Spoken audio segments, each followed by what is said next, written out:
The iPad Pro M4 is the most powerful tablet Apple has produced so far, but on its own, it still lacks a keyboard with full laptop ergonomics.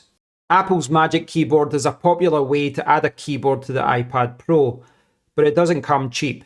Here in the UK, the keyboard costs £299 for the 11-inch iPad Pro that I have, and a whopping £349 for the 13-inch version. Thankfully, third-party companies such as Chesona offer viable alternatives that are a lot easier on your wallet.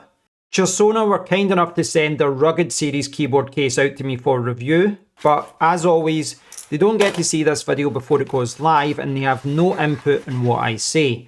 All opinions are my own.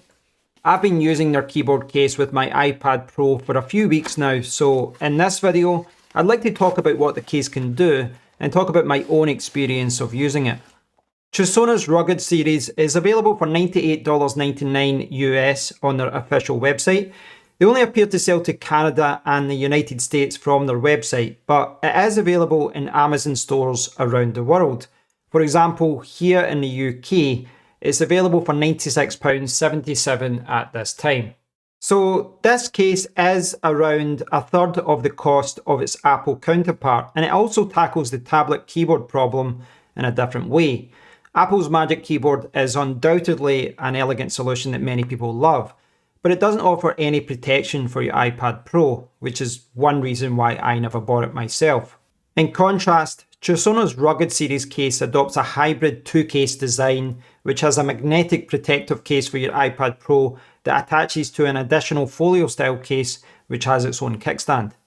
The case comes packaged with a nice 8-page user manual that shows you how to get set up, how to use shortcut keys and trackpad gestures, and how to troubleshoot common issues.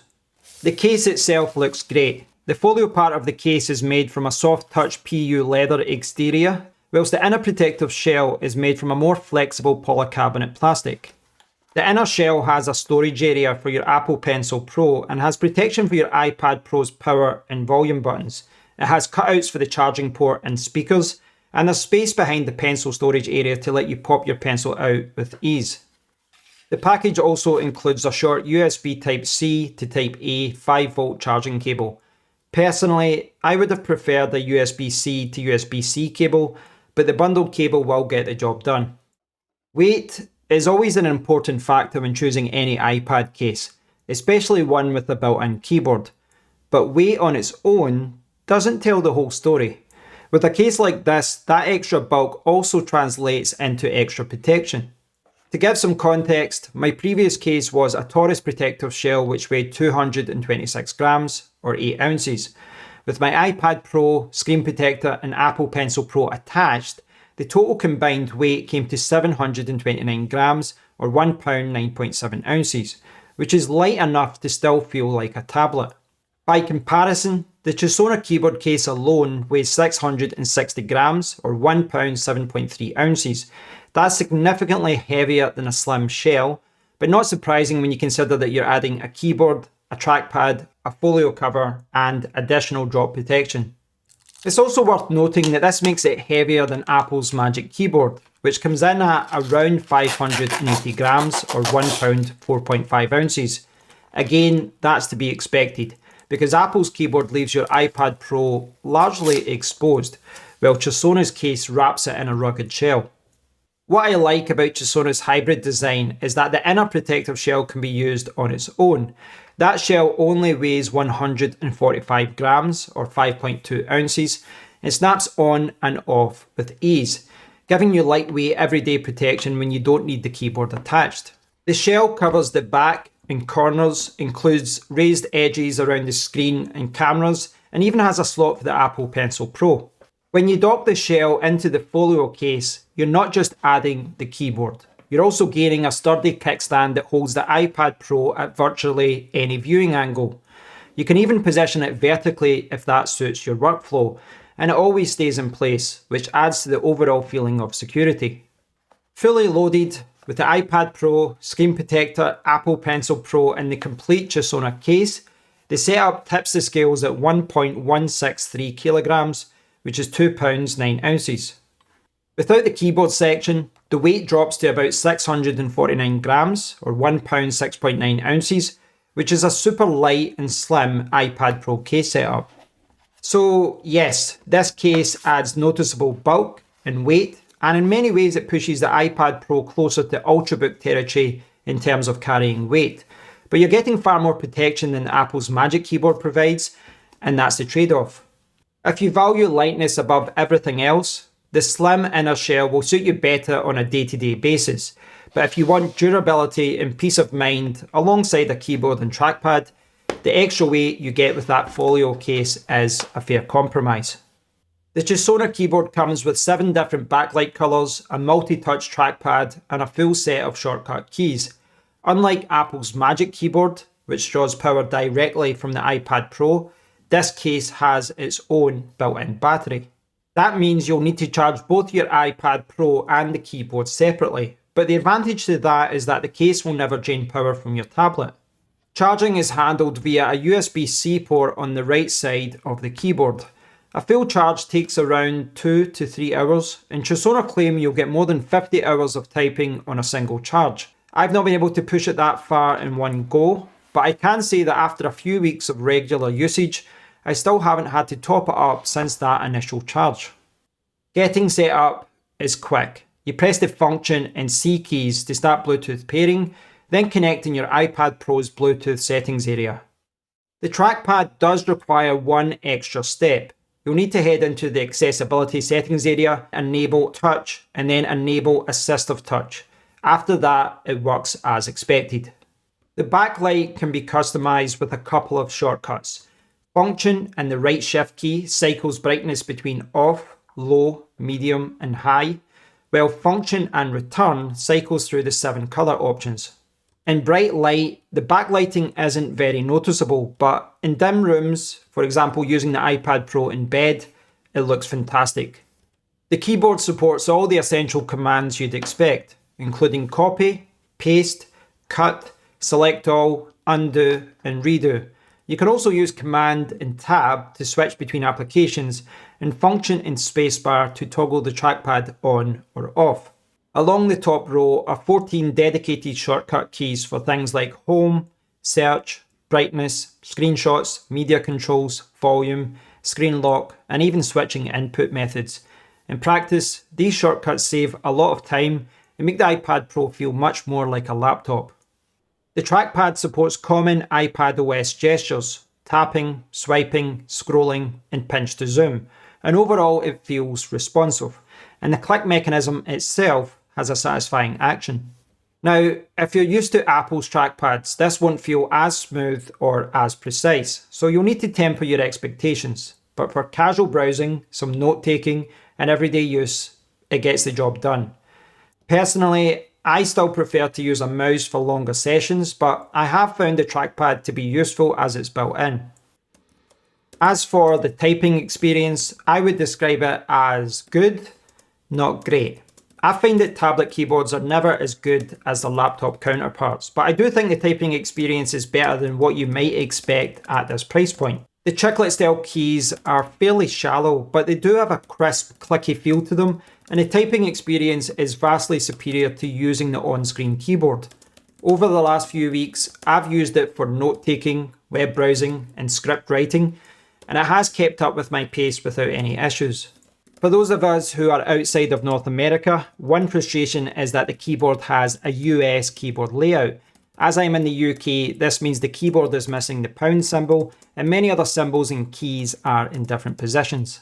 Now, the side of the box does suggest that you can get the keyboard in other languages, such as Spanish, German, Japanese, French, and Italian, and it also suggests that you can also get the case in blue, green, or red.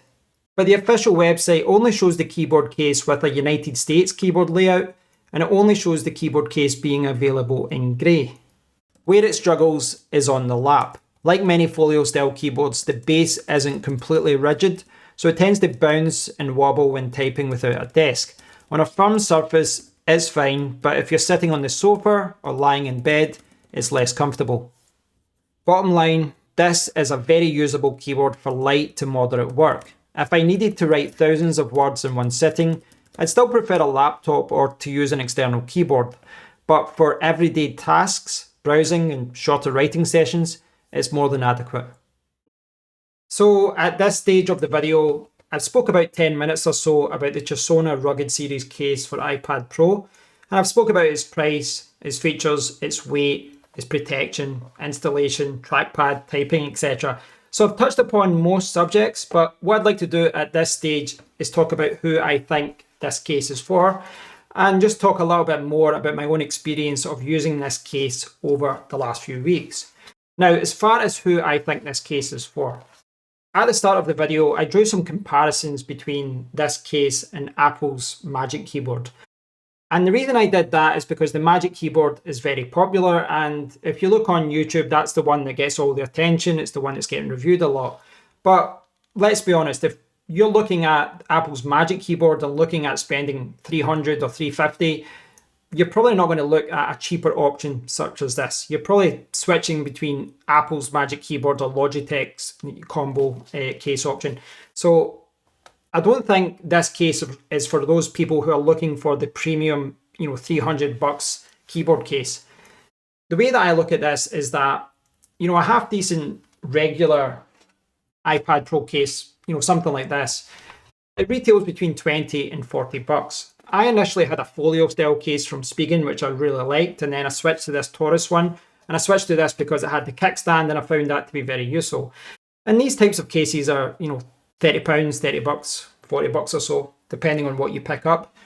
The way that I look at it is that you can opt for something like that and get that inner shell, and that's obviously what you get here. You get that inner shell, but for an extra £50 or £60, $50 or $60, you also get the keyboard case, this folio style case. So the way that I look at it is that if you're in the market for a regular type of case, just like a shell for your iPad Pro, then you can pay another $50 or $60 and get something like this that offers probably a little bit more protection, but also a lot more functionality.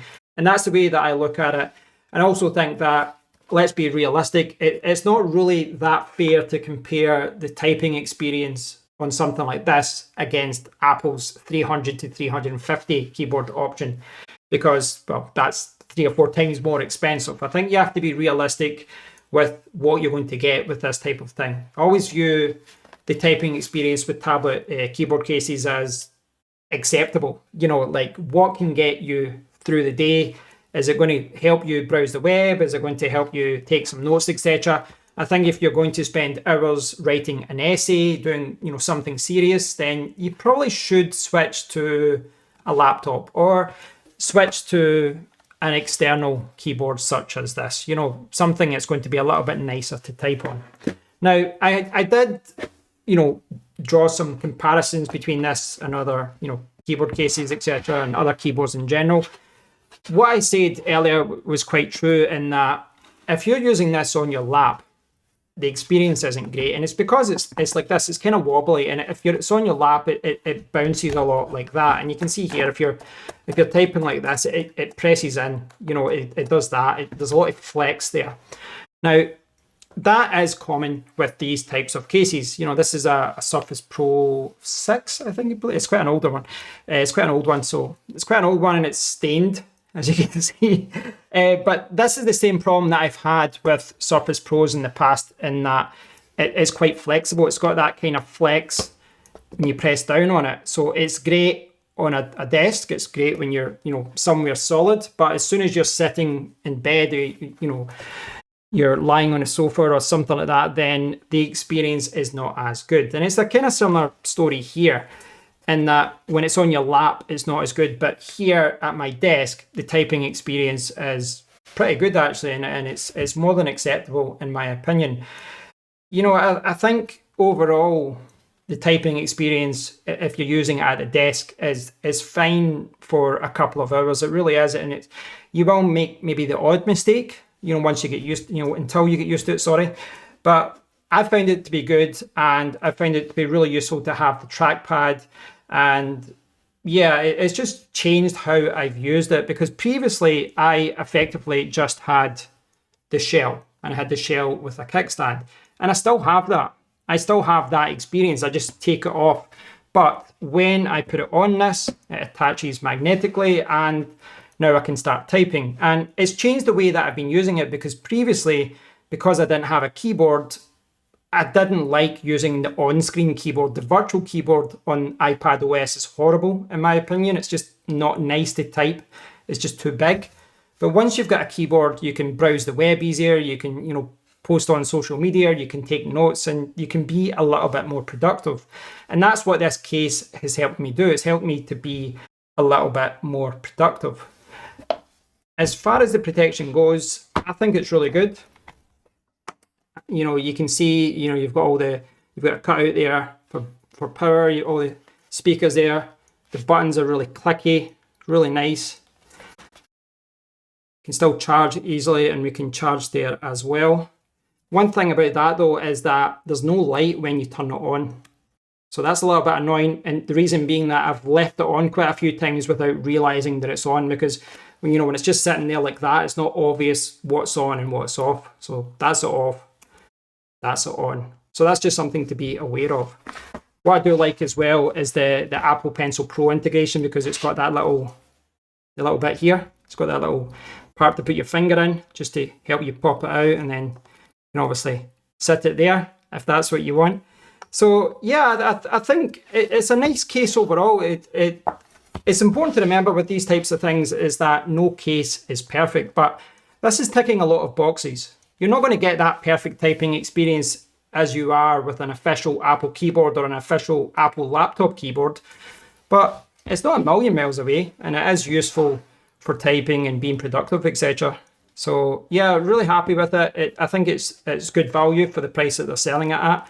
Just be realistic with what you're going to get, because if you're looking at the Apple Magic Keyboard, etc., then you might be disappointed from a typing perspective. But I think the average person is looking at cases like this more like I am, in that it just changes how you use the tablet. It helps you get more out of your tablet, and it helps you be more productive.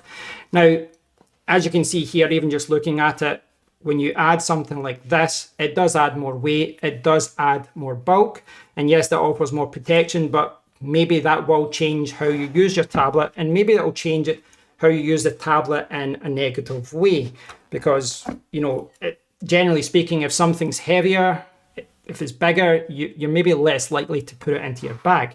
You do still have this inner shell, and you can count this as two separate cases if you want to use it that way. What I would have liked actually is maybe a second kickstand here, so that you can use this as just as a simple kickstand case most of the time, and then when you add it here, you've got the folio kickstand. But I'm really nitpicking now at this point. I think overall it's a good little case, and I think it more than justifies the price it's being sold at. So thanks for watching, guys. I hope you've enjoyed this look at the Chesona Rugged Series case for iPad Pro. Be sure to check out their official website. I'll leave a discount code down below in the description area to get you a little bit off it. And yeah, I hope you've enjoyed the video. Any questions, post it down and in the comment area down below, and I'll do my best to answer them. If you enjoyed the video, give it a thumbs up, subscribe to the channel, and until next time, take care.